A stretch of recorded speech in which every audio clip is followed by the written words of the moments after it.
Thank you, Dr. Ramesh, and thank you, Dr. Shekhar and the ChanRe team for inviting me to be here. I think this is the 22nd update. I am proud to say that I am part of this program at least 20 times. Probably a couple of times I have missed due to various reasons. And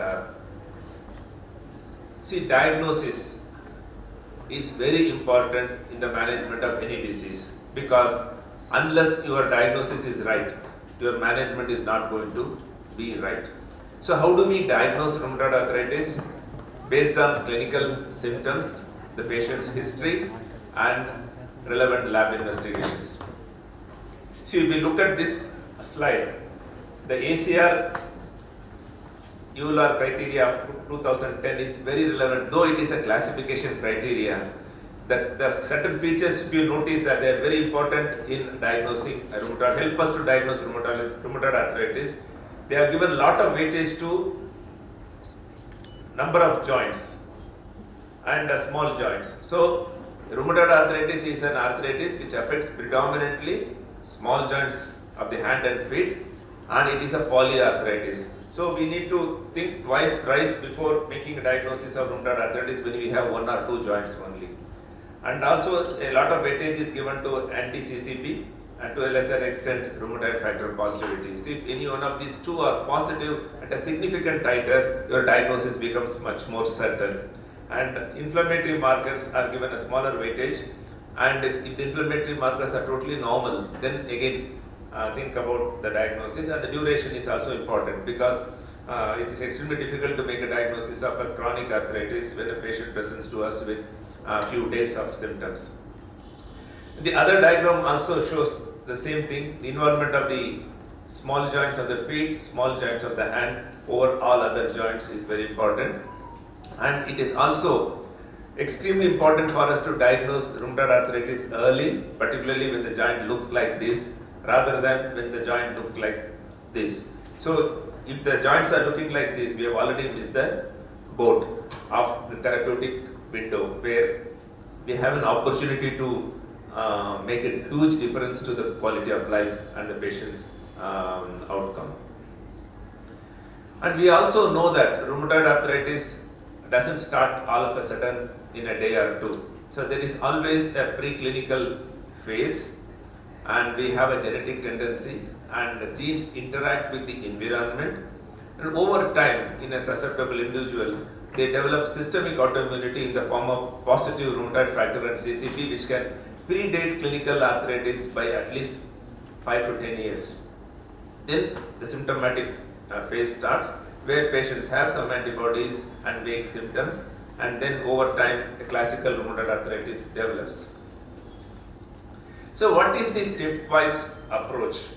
So when we diagnose a rheumatoid arthritis, generally we have recommendations from august antibody and organizations like ULR, that is European Union Against Rheumatological Diseases, and ACR, American College of Rheumatology. They give us the guidelines, and Indian Rheumatology Association also has few guidelines in certain diseases.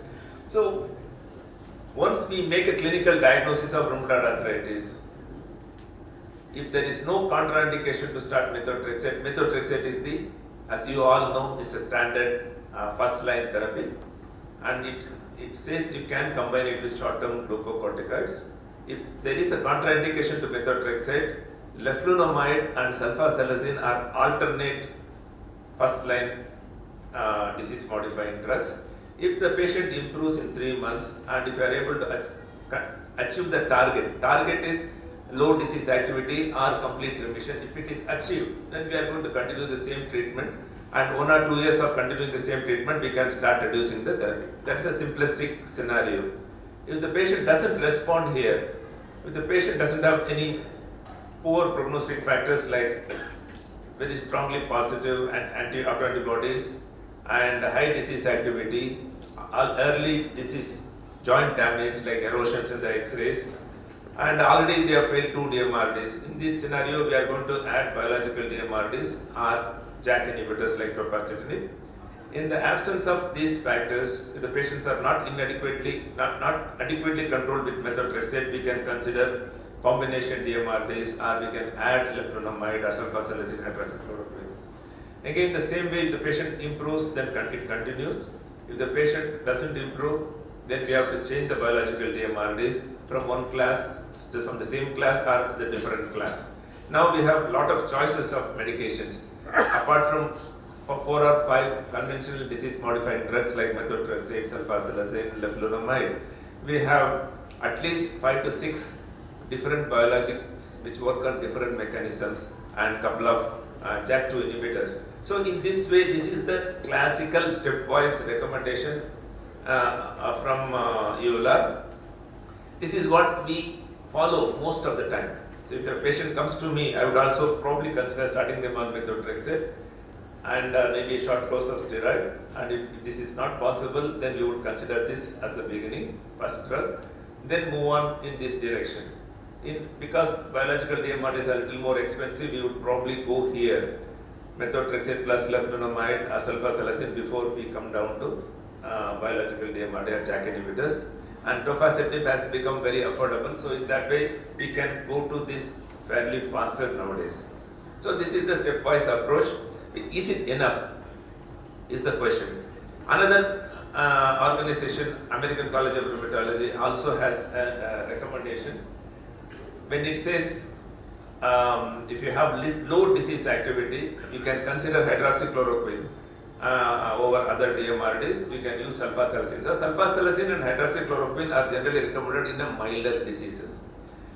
So if you have a moderate disease activity, that means patients have multiple joint swellings and patients have significant functional disability, you have to consider methotrexate as a first choice over all other drugs. And surprisingly, they were against using corticosteroid even at any dose. Contrast to EULAR recommendation. So ACR generally says avoid steroids. And they also, this is a very nice document. Actually, if you have this picture, you can have a nice plan for managing rheumatoid arthritis in one single sheet. So this is how we go through the recommendation. They have also recommended how to give methotrexate. Start with 15 milligram, go to 20, 25, that's the maximum. And if the patient is not tolerating, either go to parenteral methotrexate or split the methotrexate into 2 different doses. Rather than giving 20 milligram at a single dose, we can give 10 in the morning, 10 in the night, so that patients tolerate it well, and if they don't tolerate, then go to other DMRDs. So these 2 recommendations are very, very useful, and they are the classical way where a rheumatologist would treat rheumatoid arthritis. And the treatment of rheumatoid arthritis has evolved beautifully over decades. But initially we didn't have anything until 1950s. We had only aspirin, few ibuprofen probably, and gold was widely used. And gold was probably one of the most toxic drugs one could use. Though it was very useful in rheumatoid arthritis, it was one of the most toxic drugs. When we were entering rheumatology, the last few patients who were on gold, we were still managing. It's extremely common to have nephrotic syndrome, severe drug rashes, etc. Thankfully, methotrexate era started somewhere around 80s, and it actually continues till today. Though in early 2000s, biologicals have started coming in, and tofacitinib was 2012. It was introduced as an oral JAK inhibitor with the power of parenteral biologicals. And beyond 2012, we have not had any new molecule with a new mechanism of action, but we have multiple variations of the current drugs. There is one more IL-6 inhibitors, and there are quite a few biosimilars, and quite a few 3 or 4 JAK inhibitors who have been approved for rheumatoid arthritis management. And there was an excitement at some point of time, in the probably about a decade ago. The people were thinking, because they have very powerful tools now, so people thought we should be able to even prevent arthritis from happening. So people with relatives, first degree relatives of the patients who have a rheumatoid factor or CCP positive, or those who are found to have one of these antibodies incidentally positive, they were trying to see whether they can use these drugs to prevent them from developing rheumatoid arthritis. So multiple trials were done, but unfortunately none of them were very successful in actually preventing rheumatoid arthritis from getting established.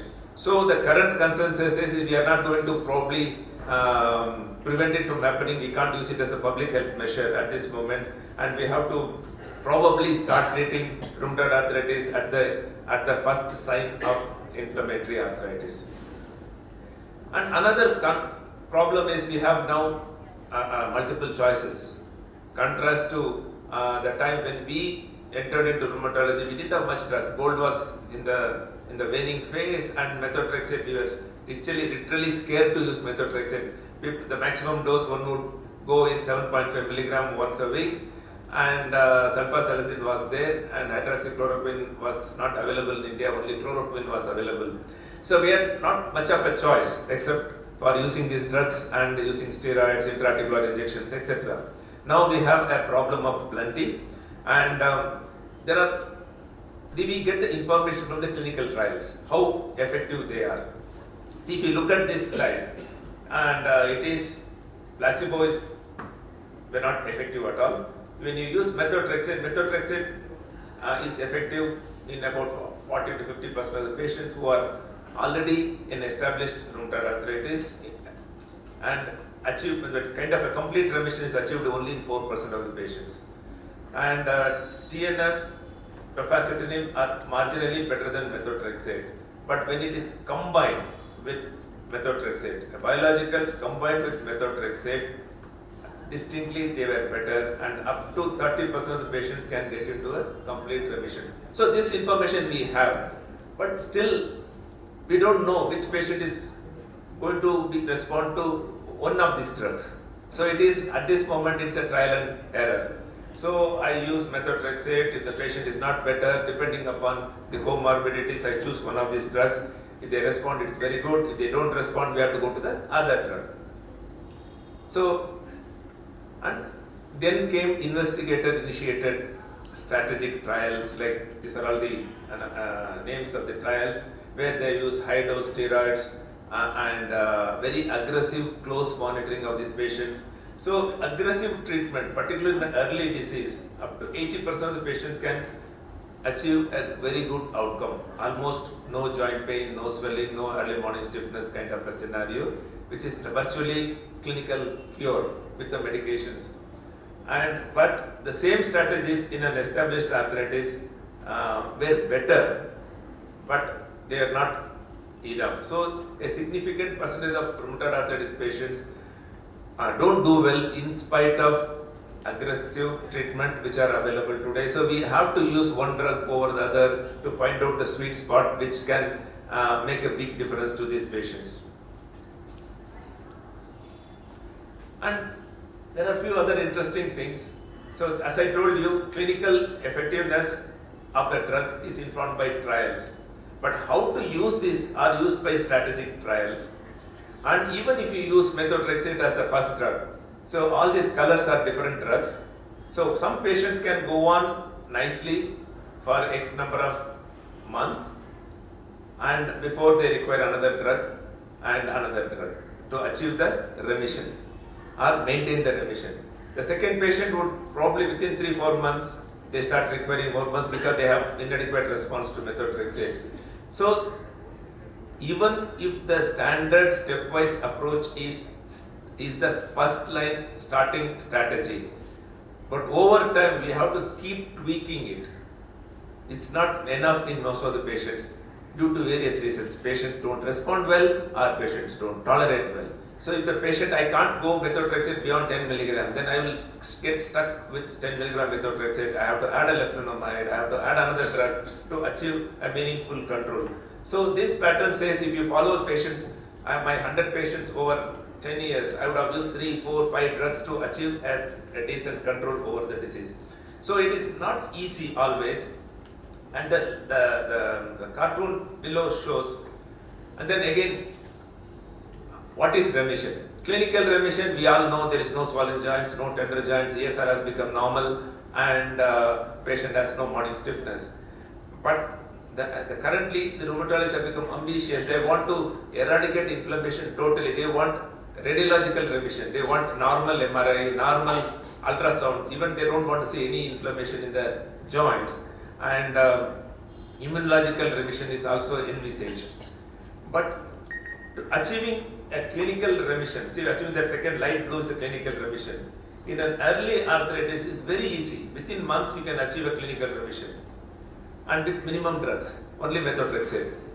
But if you want to achieve a full remission, like I don't want any ultrasound evidence of power Doppler signals in my joints, then I have to use many drugs. It may take longer time, and more drugs I use, the more side effects would also come. So achieve a complete radiological remission or immunological remission, I have to struggle with lot of drugs.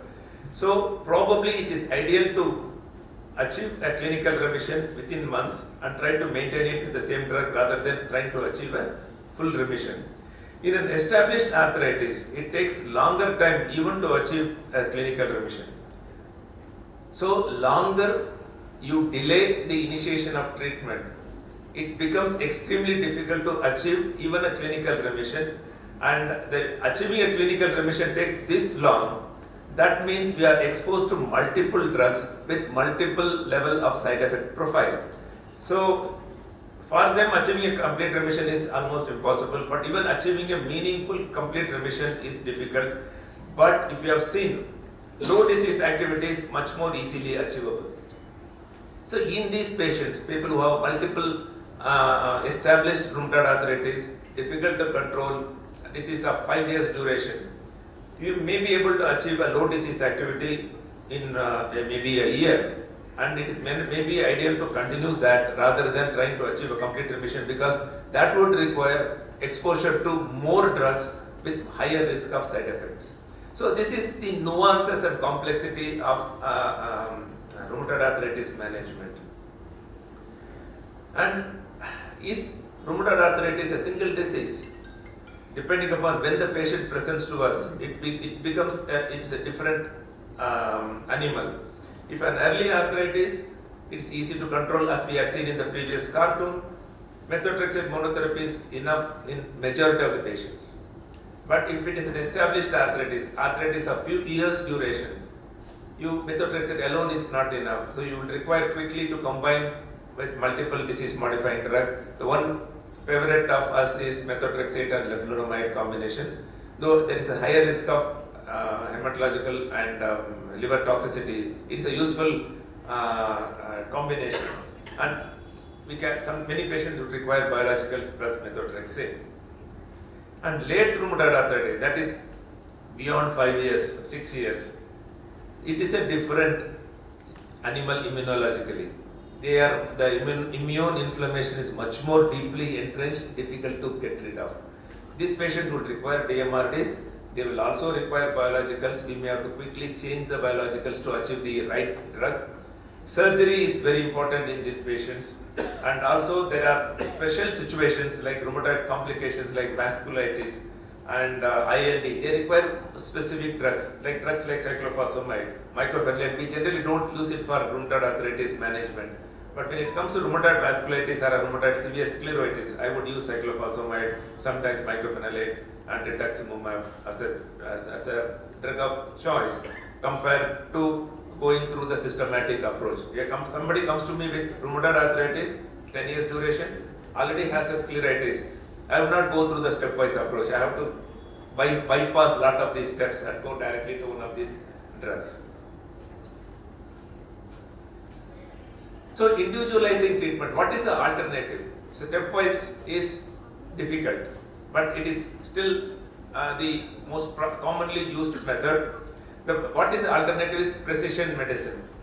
It's very ideal. If I know that this patient has got this immunological profile, and if I use this drug, the patient is actually going to achieve a remission. If we know that, that would have been the best scenario, but the knowledge is imprecise now. There's a lot of work is going on, but ChanRe is working on this concept for quite some time, I know. And biomarkers are being discovered, but they are inconsistent. The only biomarker now still useful is rheumatoid factor positive and rheumatoid factor negative, or a CCP positive, a CCP negative. Because autoantibody positive drugs, we know that they respond well to methotrexate, they respond well to rituximab, abatacept, etc. And seronegative, they may not respond to these drugs. If there is a seronegative RA refractory, if methotrexate is not working, then I would go to anti-TNF or tocilizumab, like that. And also, in addition, rheumatoid arthritis is only one of the comorbidities the patient have. So with the 35, 40 years, and patients accumulate diseases. Rheumatoid arthritis is one of the diseases. They may have diabetes, they may have hypertension, they may have non-alcoholic fatty liver disease, ischemic heart disease, etc. So, presence of these comorbidities can influence the treatment choice. If the patient comes to us with severe polyarthritis with very uncontrolled diabetes of HbA1c 11, I can't even use an intraarticular injections. I would probably prefer, little worried to give them a oral course of steroids because that may push them to 400, 500, end up in some other hospital with ketoacidosis if they have an infection. So the choice of drugs, these patients are likely to have non-alcoholic fatty liver disease. Methotrexate, the moment we give 15 milligram, they come back with liver enzyme doubling up. Compared to say it was 30, now it is 90. So I have a problem of choosing the right drug in these patients. And also how intensely I treat. If I have a patient with no diabetes, I don't mind giving them steroid for 1 month, 2 months to achieve a good control and waiting for the disease modifying to work. But in these patients with multimorbidity, we have to always watch for side effects, always ask for interactions with other drugs, other diseases that may decide on my treatment intensity and also reduce the goalpost from trying to achieve a complete remission. A decent control is an acceptable solution for these patients. So this concentrated on this.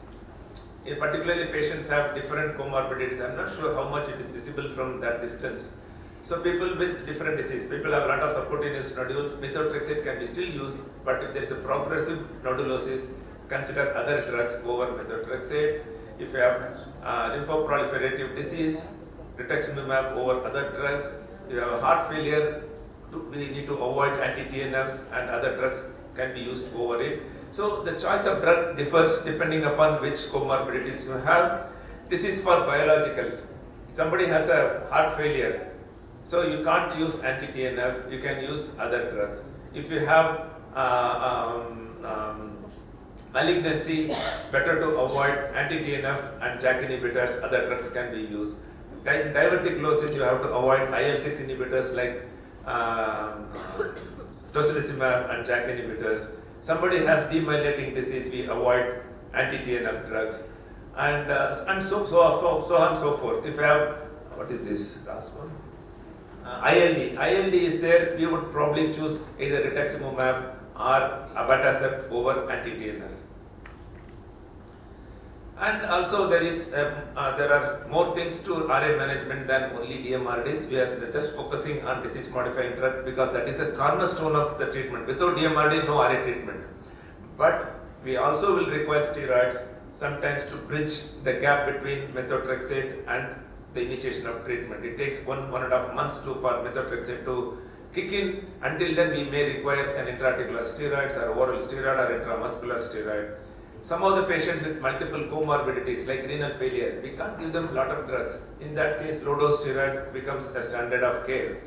And physiotherapy is very important, exercises and splinting. Podiatric care, though inadequately developed in our country, it is important for patients with foot deformities. We need to address sarcopenia, which is extremely common in rheumatoid arthritis patients, and sarcopenia can lead to falls, and if they also have osteoporosis, they can increase the risk of fractures. We need to address that. And of course, until methotrexate came up, the biggest advance in rheumatoid arthritis therapy was joint replacement. And people who were not able to walk, who used to be bedridden in the past, thanks to joint replacements, they are able to walk now. And tendon repairs and arthrodesis, particularly for ankle joint and wrist joint, are useful adjuncts to treatment, particularly in patients who have missed the boat, particularly those who have lost the initial period. There's something called window of opportunity. The first 6 months to 1 year of disease onset is the window where the aggressive therapy can almost make them normal. If they have missed out, they may end up with few deformities and damage. And once the damage happens, we cannot reverse it, we can only repair it. So these are the few tenets of treatment. Inflammation into time is equal to damage, damage is permanent. So this is the mantra for all autoimmune, not only autoimmune, all inflammatory disease. Even if you are thinking about pimple, if the pimple goes away quickly, it will less likely to leave a scar, right? And the second important tenet is correct diagnosis leads to correct diagnosis leads to correct treatment. Just a spelling mistake there, typo mistake there. And there is a window of opportunity. So first 1 year of the disease onset, the window of opportunity is coming down. First 3 months is the best. At least 1 year of the disease onset, we should initiate adequate therapy. Diagnosis early, treatment is going to have early, and treat adequately. That's also important. Sometimes people start methotrexate, but at 5 milligram, 7.5 milligram, and sulfasalazine 500 milligram half twice a day. It's not going to work. You have started the right treatment for the right disease, but inadequate dose, and this patient is unlikely to do well, and then you think that patient is refractory and switch over to another drug. So we need to give them adequate dose. Somebody is hungry, really hungry, they need 4 to 5 idlis to sort it out. Half idli, hunger will not go, of course. And remission is the goal. Low disease activity is acceptable many a times. I have told you many scenarios. And try to achieve remission, and we need to sustain the remission. That is also not easy because patients do break through. Those who are doing well with 20 milligram methotrexate 2 years down the line, suddenly they start developing a flare due to various reasons, either due to lack of compliance or due to another insult, another immunological insult, or ongoing maybe chronic inflammatory process like leaky gut or some other reasons. Even COVID can bring it on. So we always try to treat the rheumatoid arthritis patient to a target, that is remission or low disease activity, and comorbidities are major determinants for outcomes. And in this process, we should not forget the patient. Always try to convey to them what you intend to do, discuss the choice of drugs, discuss adverse effects, and so patient's well-being is very important. If they are very scared of the drug, give them some time and respect their concern. And we need to tolerate their ignorance because patients are not qualified medical doctors, so they are scared of drugs because they get the information from TV, advertisements, and what other alternative practitioners say, because alternative practitioners have to make a living only by abusing modern medicine. That's the only way they can get business. Like if you look at this, if Ayurvedic doctor has to tell that allopathic medicines are harmful, then only they can go to them. Otherwise, who will go to Ayurvedic and wait for 6 months, 1 year to get better? Right? Our drug can make them better in a day or two. So we have to tolerate their ignorance. We have to be careful with the choice of the words we use to these patients also, because we and our patients come with the different schools of thought. Like one simple example, if we tell that your bones are like a chalk piece, it's going to break anytime, right? You look at the X-ray. If a digital X-ray will look osteoporotic in most of the time. If you look at your bones are looking like a chalk piece, then the patient are literally going to be scared to even walk because they think that it's going to break anytime. This creates a fear, and fear leads to avoidance of activity. The lesser activity, they are going to become more and more weaker. Sarcopenia can occur. Osteoporosis can worsen actually. So we need to be careful with what we tell. When we tell the prognosis, we have to use the words carefully. And if you say somebody, you diagnose a patient with SLE, you say that SLE can kill 30%, 40% of patients in 1 year. If that is the first thing, then they are going to get scared and run away. So to conclude, ladies and gentlemen, stepwise approach is still the choice of treatment in rheumatoid arthritis till today. Personalized medicine based on biology is still a hope. We still hope that in the near future we know this patient has these characteristics, this cytokine profile, this autoantibody profile. I am going to use abatacept as my first choice. We are just hoping and waiting for that to happen. Precision rheumatology remains a goal and is still aspirational, biomarkers to choose one drug over the other still is not available. There are a lot of research is going on. There are few clues here and there, but still not available to the clinician like you and me. So the aim remains achieving a remission, if not possible, low disease activity. For that, starting the treatment like what we had described in the last 15-20 minutes is important, and it is also important to have a regular monitoring. We need to sustain the remission. We have to make small adjustment to the dosage of medications, and we have to watch for side effects and manage the side effects, and we have to manage the comorbidities and complications both of the drugs, the diseases, both RA and not RA related. Thank you very much for listening.